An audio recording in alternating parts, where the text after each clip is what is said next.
안녕하세요. 당신 곁의 마음건강 전문가 사랑과 행복입니다. 오늘은 보다 더 나은 행복을 위한 비교의 기술에 대해서 이야기를 나눠보려고 합니다. 행복연구의 권위자이시며 서울대학교 심리학과에 재직 중이신 최인철 교수님의 Good Life라는 책에는 다음과 같은 내용이 나옵니다. 우리는 누구누구보다 더 행복해지기 위한 올림픽을 하고 있는 것이 아니다. 만일 우리가 그런 상대적 행복을 놓고 경쟁한다면 유전율이 의미가 있다. 그러나 우리는 남들보다 더 행복해지기 위한 시합을 하고 있는 것이 아니라 지금보다 조금 더 행복해지기를 원할 뿐이다. 이때 중요한 것은 변화 가능성이지 유전율이 아니다. 우리는 때로 자신도 모르게 남과 우열을 가리려고 하는 것 같습니다. 마치 치열한 경쟁을 통해 승자와 패자가 가려지는 올림픽 경기처럼요. 저 역시도 마찬가지입니다. 누군가가 자신보다 더 행복해 보이고 더 나은 삶을 살고 있는 것처럼 느끼면 어느새 내 자신이 초라해 보이고 막 부정적인 감정이 막 올라오죠. 하지만 대부분의 경우 우리가 부러워하는 그 사람들의 실제 생활을 우리가 실제로 살아보기 전까지는 정확히 알 수는 없습니다. 그 사람들의 삶이 어떤 모습인지에 대해서요.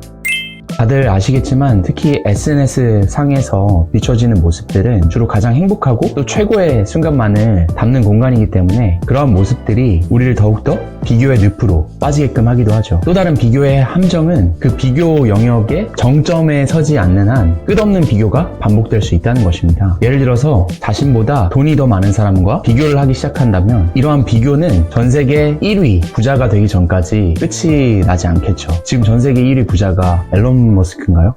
잘 모르겠네요.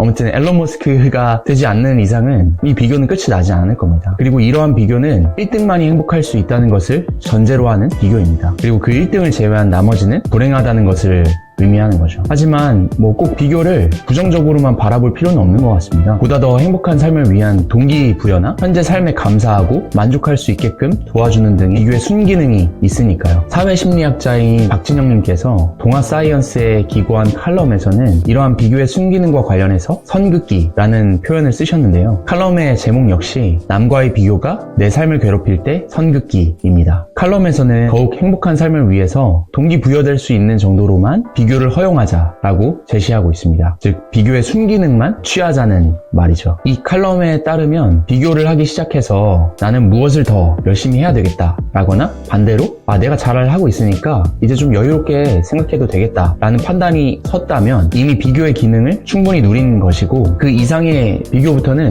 이제 선을 넘는 것임을 의식할 필요가 있다고 주장하고 있습니다. 또 만약 남과의 비교가 나의 삶에 부정적으로 영향을 미치고 있다면 비교를 중단해야 하는데 이를 위해서는 내가 지나치게 비교를 하고 있구나를 알아차려야 한다고 합니다. 하지만 여러분들도 잘 아시겠지만 비교를 하지 않는다는 게 정말 어려운 일이죠. 그렇다고 해서 지나친 비교를 계속 하게끔 나를 내버리면서 점점 더 불행감을 막 이렇게 증폭시키는 상황을 만들면은 추구하는 방향은 당연히 아니겠죠. 만약 지금까지는 10번의 상황에서 한 번도 비교의 늪에서 빠져나오지 못했다면 그중 앞으로는 단 한 번만이라도 내가 지나치게 비교를 하고 있구나, 이게 과연 내 행복에 도움이 될까? 와 같이 알아차리는 경험을 해보셨으면 좋겠습니다. 그래서 비교의 순기능만 활용하는 빈도를 차근차근 늘려가 보는 거죠. 저의 경우는 스스로 부족함을 느끼거나 남들과 막 지나친 비교를 하는 등의 상황에서 자주 되뇌이는 말들이 있습니다. 지금 나를 불행하게 만들고 있네? 어제 나랑만 비교하자 제발.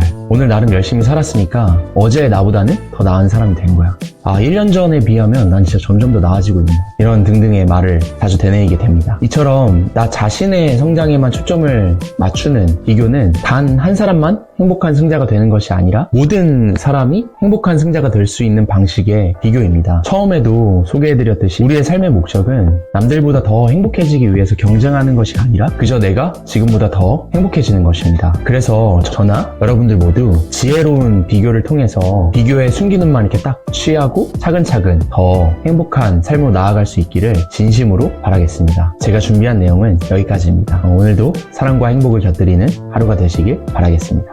고맙습니다. 오늘 말씀드린 내용이 여러분들의 보다 더 나은 사랑과 행복에 조금이나마 도움이 되셨다면 구독과 좋아요 해주시면 정말 감사하겠습니다. 고맙습니다.